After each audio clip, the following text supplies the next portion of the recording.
Abhishek Shah, final year student of Shanti Niketan medical college. तो मैं आज आपके साथ डिस्कस करूँगा state rank and state merit list को लेकर।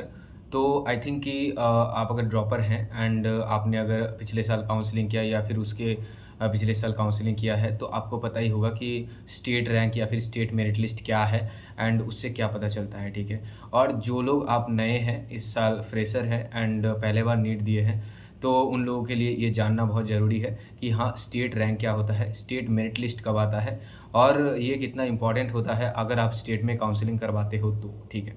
तो देखो, आपका एग्ज़ाम हो चुका है एंड कुछ दिन बाद आपका रिज़ल्ट भी आ जाएगा। आई थिंक 14 जून को आपका रिज़ल्ट आएगा, तो 1 महीना बचा हुआ है आपका रिज़ल्ट आने का। तो अभी अगर आपका मार्क्स अच्छा आ रहा है, तो फिर आप तो अभी सोच रहे होंगे कि काउंसलिंग में कैसे आप बैठेंगे, कौन-सा कॉलेज चूज़ करेंगे एंड कैसे काउंसलिंग करवाएँगे। अगर आपका बॉर्डर लाइन मार्क्स है, तो ज़रूर आप सोच रहे होंगे कि हाँ, अगर गवर्नमेंट कॉलेज ना मिले तो क्या मैं प्राइवेट कॉलेज में जाऊँ या फिर बीडीएस में जाऊँ या फिर वेटनरी में जाऊँ या फिर बीएएमएस में जाऊँ। तो बहुत सारे ऑप्शंस आपके पास अवेलेबल रहते हैं उस टाइम, ठीक है। तो अभी जो है देखो, ऑल इंडिया रैंक तो आपका आ जाएगा एंड ऑल इंडिया रैंक आपको पता भी चल जाएगा। लेकिन क्या ऑल इंडिया रैंक डिसाइड करेगा कि आपको स्टेट में कॉलेज मिलेगा कि नहीं मिलेगा? देखो, लगभग ऑल इंडिया रैंक देखकर हम लोग पता कर सकते हैं कि हाँ, एक अप्रॉक्स जो है आइडिया लगा सकते हैं कि आपको कॉलेज मिलेगा या नहीं मिलेगा, ठीक है।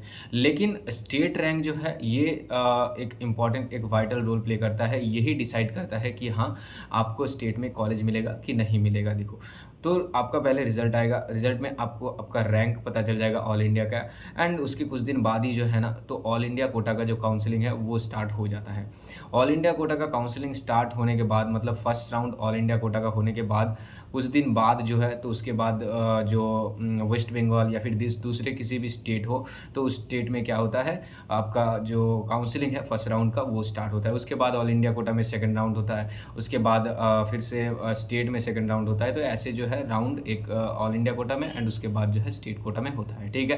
तो सिक्वेंशियली ऐसा चलता रहता है। तो ऑल इंडिया कोटा में जैसे काउंसलिंग में अगर जाते हो, तो वहाँ पर आपको पता ही होगा कि जो central college, central government colleges and उसके साथ साथ जो आपका जो भी स्टेट के कॉलेजेस हैं, वहाँ पर जो 15% सीट है, तो वो ऑल इंडिया कोटा के लिए रिजर्व रहते हैं और बाकी जो भी 85% कोटा है वो स्टेट के लिए रिजर्व रहता है, ठीक है।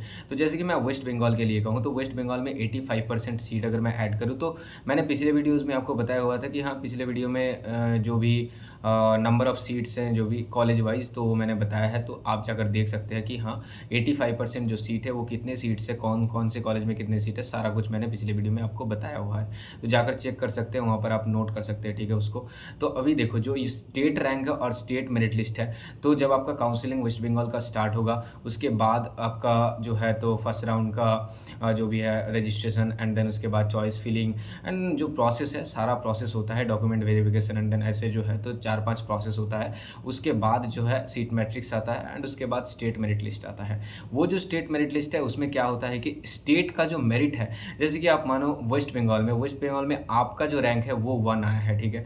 तो वो जो मेरिट लिस्ट है, वहाँ पर आपका नाम फर्स्ट में रहेगा, ठीक है। ऐसे जो स्टेट का रैंक है वो आएगा स्टेट मेरिट लिस्ट में। मतलब ऑल इंडिया का तो एक रैंक आपके पास रहेगा ही, उसके साथ साथ स्टेट का एक रैंक आपके पास आ जाएगा, ठीक है। उसको हम कहते हैं स्टेट रैंक, जो कि स्टेट मेरिट लिस्ट में आ जाता है। और उसी स्टेट रैंक से पता चलता है कि आपके कैटेगरी में आपको कॉलेज मिलेगा कि नहीं मिलेगा। जैसे जनरल कैटेगरी से अगर बिलोंग करते हो और आपका अगर स्टेट का रैंक 2000 के अंदर है, तो आई थिंक आपको कॉलेज मिल जाएगा, जो कि हर साल मिलता है, ठीक है। एंड अगर आप दूसरे कैटेगरी जैसे ओबीसी बी में बिलोंग करते हो, तो आई थिंक 2300 तक मिल सकता है। ओबीसी ए में 2100 तक मिल सकता है। एससी में तो 4500 या फिर 5000 तक मिल सकता है एंड एसटी में और भी बहुत ही ज़्यादा नीचे जाता है, ठीक है। और ईडब्ल्यूएस का भी तो बहुत ही नीचे जा रहा है, आप अगर देखो पिछले साल या फिर उसके पिछले साल, ठीक है। तो ये जो है स्टेट रैंक डिसाइड करता है कि आपको कॉलेज मिलेगा कि नहीं मिलेगा।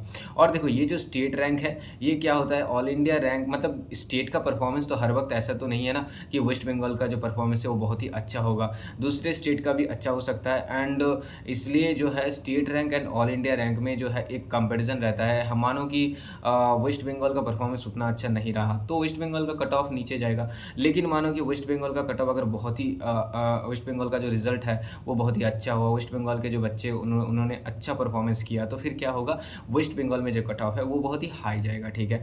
ऑल इंडिया कोटा का जो कट ऑफ है वो तो हाई रहता ही है, और आपको पता ही होगा कि ऑल इंडिया कोटा का जो कट ऑफ रहता है उससे वेस्ट बंगाल का कट ऑफ बहुत ही नीचे जाता है, क्योंकि वेस्ट बंगाल में बहुत सारे गवर्नमेंट मेडिकल कॉलेज है, इसीलिए सीट भी बहुत ज़्यादा है, और इसीलिए क्या होता है कि कट ऑफ थोड़ा नीचे जाता है। जैसे मैंने बताया है पिछले वीडियोज़ में कि जो कट ऑफ गया था पिछले साल, वो आई थिंक फर्स्ट राउंड में ही 40,000 के आसपास गया था, एंड उस तरह ही कट ऑफ जो है तो रहता है। तो आई थिंक कि इस साल भी अगर देखो परफॉर्मेंस सेम ही रहा वेस्ट बंगाल का, तो 40,000 रैंक तक आपको मिल जाएगा, या फिर अगर अच्छा परफॉर्मेंस हुआ वेस्ट बंगाल का तो वो थोड़ा नीचे आ सकता है, 35,000 तक आ सकता है।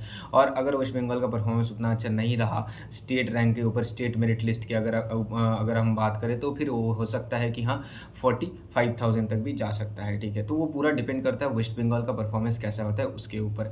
तो ज़्यादा जो है अभी टेंशन मत लो, ऐसा नहीं है कि हाँ मेरा मार्क्स बहुत ही कम आ रहा है, क्या होगा, मुझे मिलेगा कि नहीं मिलेगा। बहुत सारे बच्चे ऐसे ही करते हैं और काउंसलिंग में नहीं बैठते हैं, पहले से प्रिपरेशन लेना स्टार्ट कर देते हैं और बाद में बोलते हैं नहीं मेरा तो प्रिपरेशन लेना मैंने स्टार्ट कर दिया है, तो इस बार मैं काउंसलिंग भी नहीं करवाऊँगा, ज़रूरत ही नहीं है। तो ऐसा मत करना, काउंसलिंग ज़रूर करवाना है आपको, हेल्प लगेगा, ज़रूर हेल्प करूँगा, कोई बात नहीं। काउंसलिंग में जितना हो सके मैं मेरी तरफ से आपको हेल्प करूँगा। कैसे काउंसलिंग करवाना होता है, कौन कौन सा प्रोसीजर होता है, कैसे फॉलो करना पड़ता है, सारा कुछ मैं बताऊँगा, डोंट वरी, ओके। एंड जो प्रोसेस होता है, registration, choice filling, document verification and then others, जो भी जितने भी प्रोसेस हैं, सारे प्रोसेस में मैं आपका मदद करूँगा, ठीक है। धीरे धीरे वीडियोज़ बना के जितने भी अपडेट्स आते रहेंगे अबाउट काउंसलिंग, सारा कुछ मैं बताता रहूँगा। कौन से कैटेगरी में कितना कट ऑफ जा रहा है, स्टेट रैंक में कितना स्टेट रैंक में मिलेगा ये तो पहले ही पता चल जाता है। कौन सा कॉलेज आपको मिल सकता है, अगर आपके पास बहुत सारे ऑप्शंस रहते हैं कि हाँ आपका मार्क्स अच्छा है, आपको ये 4 या फिर 5 कॉलेज मिल सकता है, उनमें से कौन सा कॉलेज आपको पहले चॉइस फिलिंग में देना चाहिए, कौन सा बाद में देना चाहिए, क्या एमबीबीएस बीडीएस एक साथ कर सकते हो, ऐसे जो बहुत सारे क्वेश्चंस आपके पास ज़रूर आएंगे, ठीक है। तो सारा कुछ जो है मैं आपको ज़रूर बता दूंगा, ठीक है। तो आई थिंक स्टेट रैंक के बारे में ये जो कॉन्सेप्ट है आपको क्लियर हो गया होगा, और बाकी अगर आपको कुछ भी जानना हो तो आप मुझे कमेंट सेक्शन में बता सकते हो, मैं ज़रूर आपको बताऊंगा। और सेफ मार्क्स मैंने बता दिया है पिछले वीडियोज़ में कि हाँ कितना सेफ मार्क्स रह सकता है, और मैंने बार बार स्टेट रैंक के बारे में भी मैंने बताया है, ठीक है। और पिछले वीडियोज़ में और भी मैं काउंसलिंग के बारे में जितना भी हो सके, जितना आपको जानना चाहिए, सारा कुछ मैं धीरे धीरे आपको बता दूंगा, ठीक है। तो इससे क्या होगा, आपको मतलब बहुत ज़्यादा हेल्प मिलेगा, ओके। एंड मैं जो अपना नंबर है एंड जो भी इंस्टाग्राम लिंक, टेलीग्राम लिंक है, ये सब मैं डिस्क्रिप्शन बॉक्स में दे दूँगा, उसके थ्रू आप मेरे से कांटेक्ट कर सकते हो, ओके। तो मिलते हैं अगले वीडियो में, ओके, बाय।